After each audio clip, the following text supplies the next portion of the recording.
first of all, thank you for doing this. I really appreciate it. And I just saw the movie this week, so it's very fresh, and I enjoyed it a lot.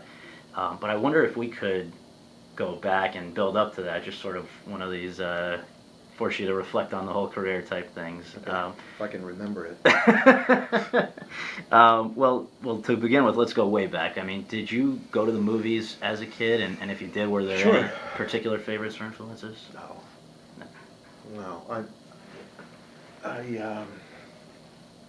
I think the first one I remember going to see was with my dad seeing Bridge on the River Kwai. Mm-hmm.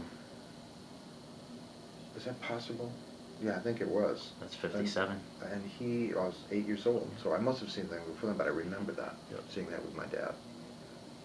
And, was there a moment when, or an event that you can remember when you first acted, even just for fun, and then also was there a moment or event when you knew that that was what you were going to do? I know it's sort of big questions, but just does anything stick out in your memory as you look back? I was in plays when I was a kid. I was a very shy kid, and like my son has no interest in it whatsoever, none. But he has other things that he does, and it was something that I suppose I gravitated to. It's hard to remember. This is a long time ago. But I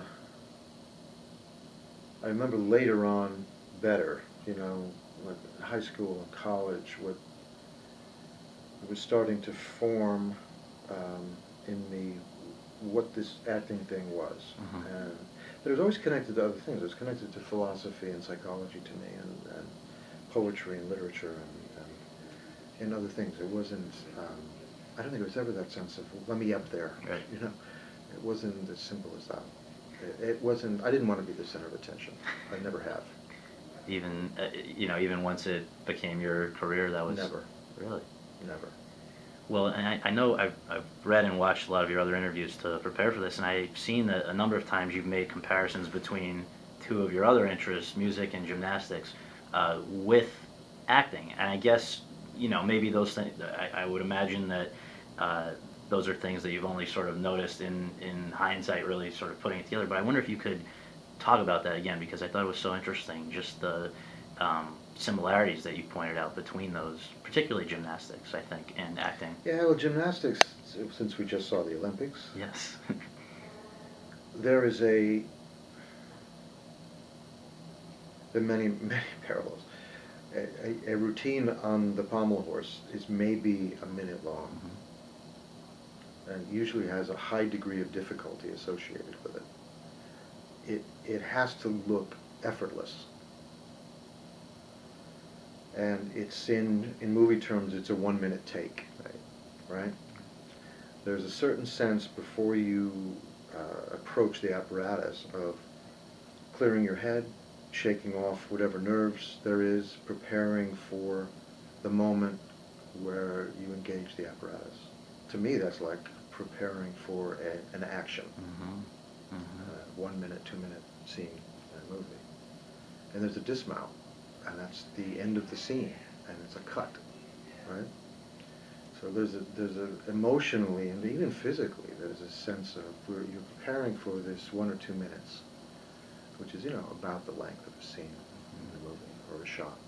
So interesting, and also I guess you could argue, With a sense of ease. It's got to feel easy. It's got to feel natural. It can't feel strained. It's got to feel in the realm of being human. Same in gymnastics. If it feels like it's a trick, it doesn't touch you. It doesn't have the flow of the human body to it.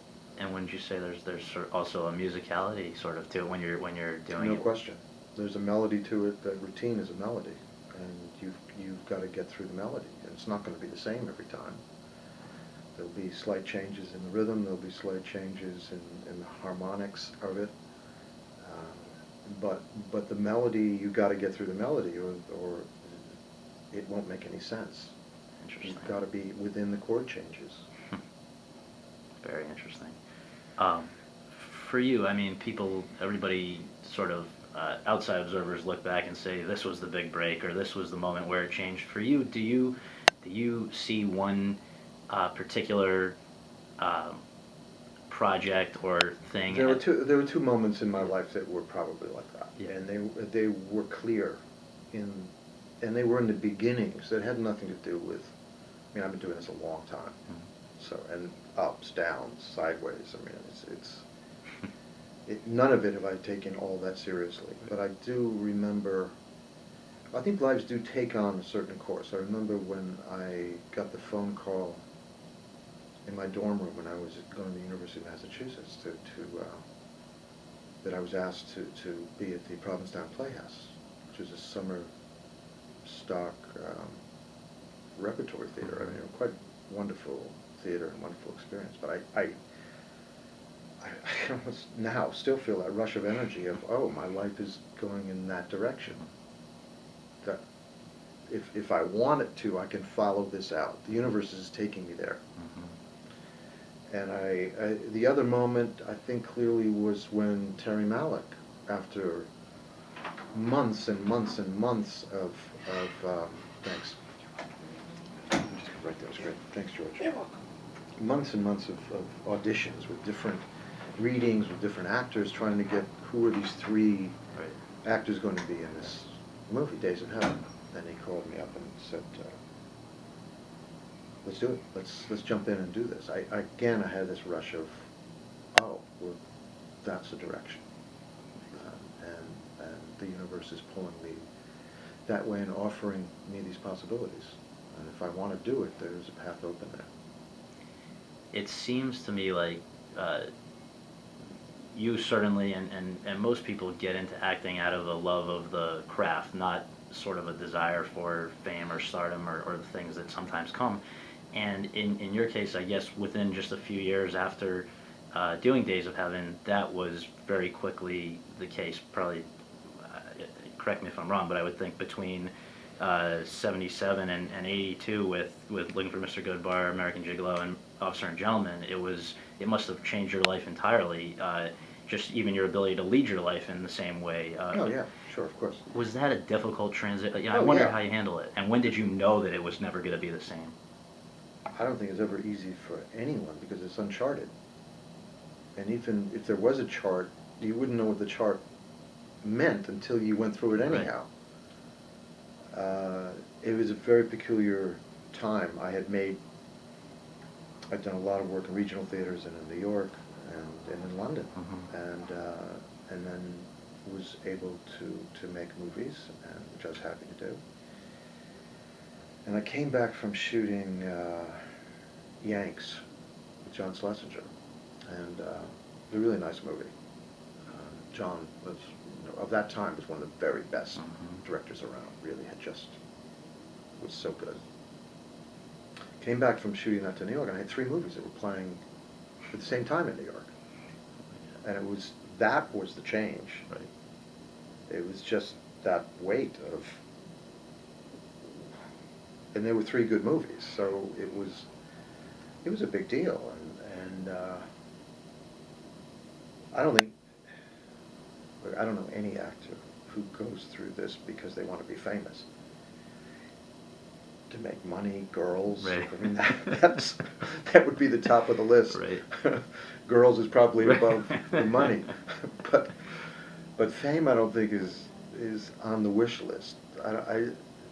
Even in the age of Kardashian or whoever, not to pick on anybody, but I mean they're really, you don't think it's sort of more becoming that? Well, we're talking about actors.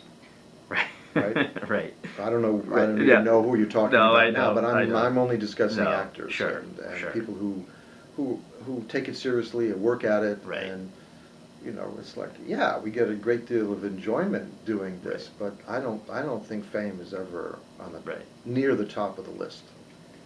I guess a related. And yes, it was very difficult, and it took me a while to figure it out. But it was a really useful challenge.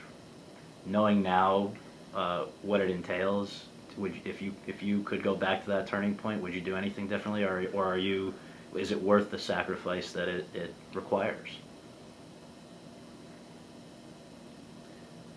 You certainly have to look at yourself and see who you are,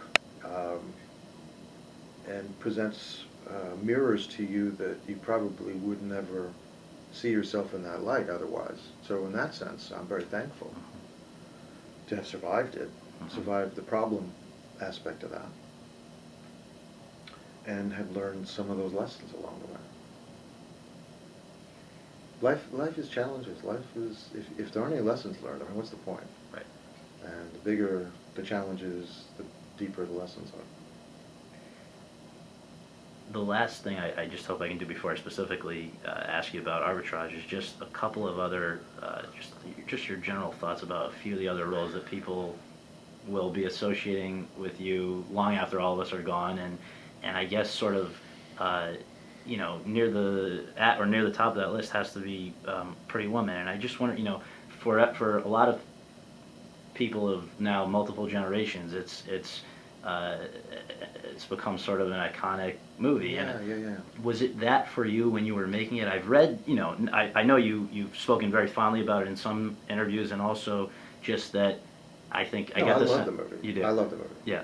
I don't have to qualify that in any way whatsoever. Okay.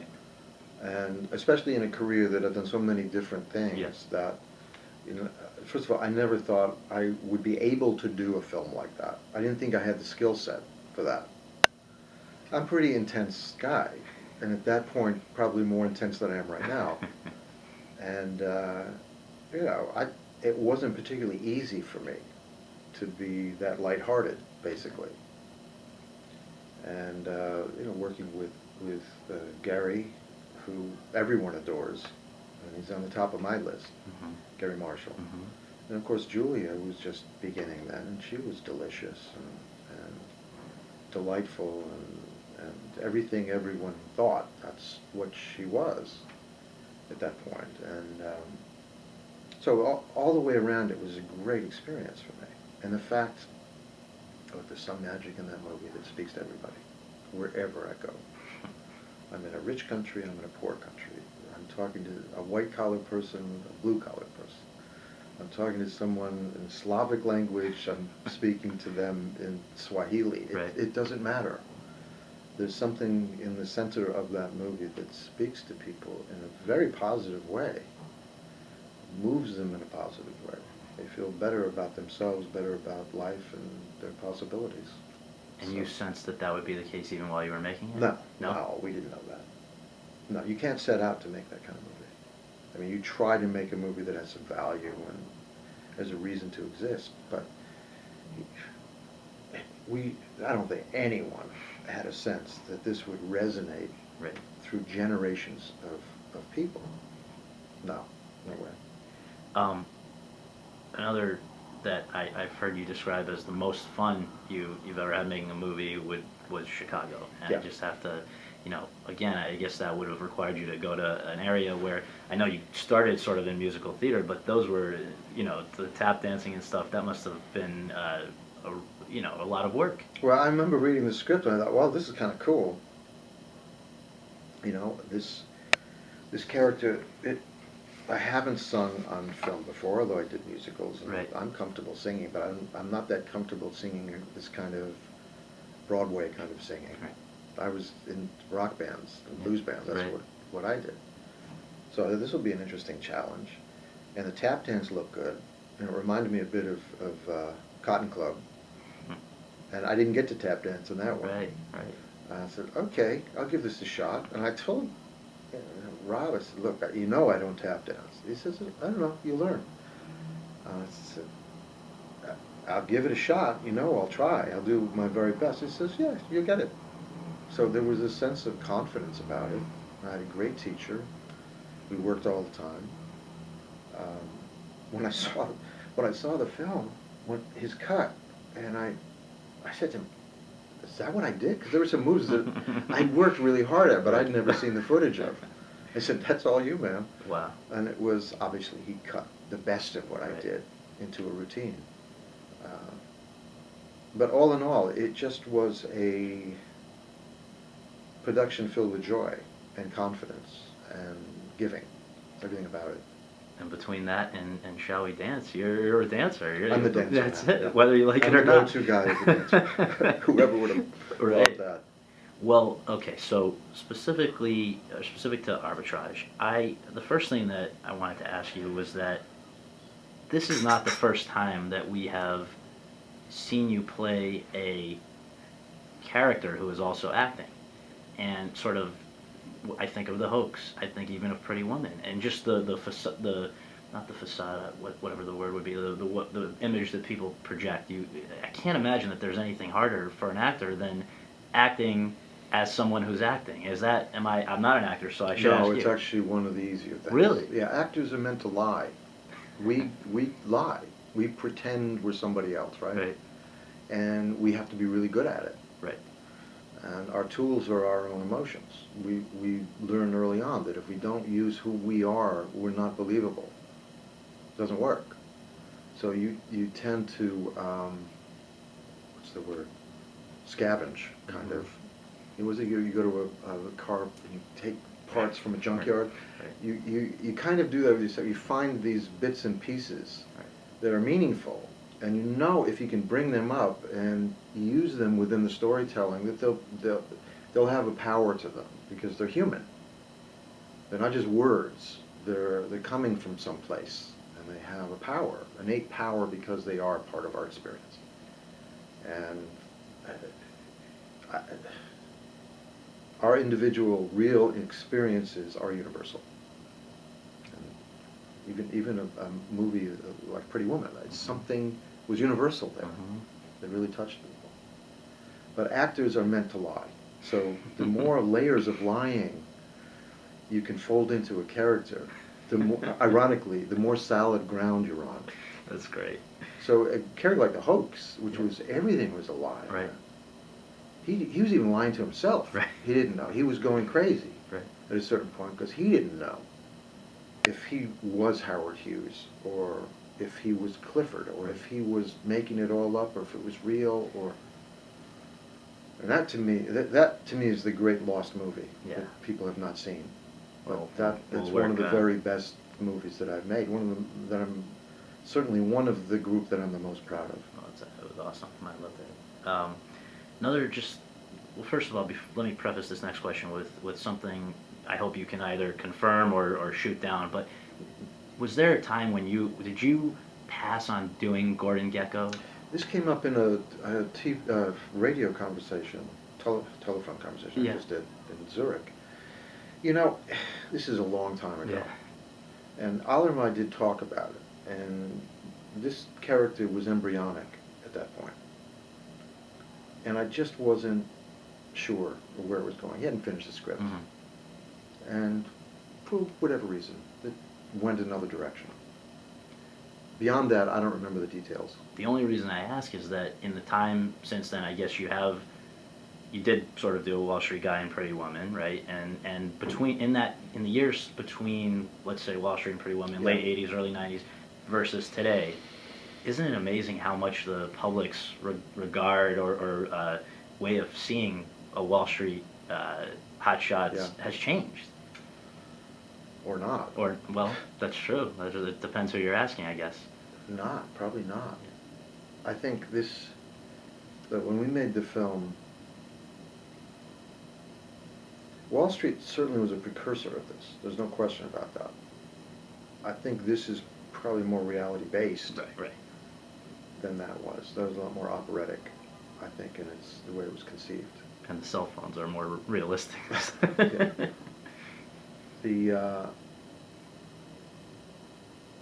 forget where I was going with this. Just maybe the way that things have changed. Oh, when we made the film, it was Madoff. This is what was on everyone's mind. It was Madoff, and it was resonating with that. And the people who will see this movie, it also resonates for me with Chappaquiddick and Ted Kennedy. Totally. It's got, those two worlds are colliding in the storytelling, the kind of film noir aspect of this movie.